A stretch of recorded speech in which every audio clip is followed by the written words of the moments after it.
Behind me is the vote counting center for this year's election. Preliminary result shows that Ferdinand Marcos Jr. has won the election.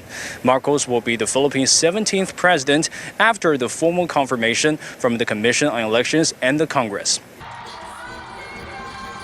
Ferdinand Marcos Jr. won Monday's presidential election over his main rival, incumbent Vice President Maria Leonor Robredo, according to 83.1% of unofficial votes counted.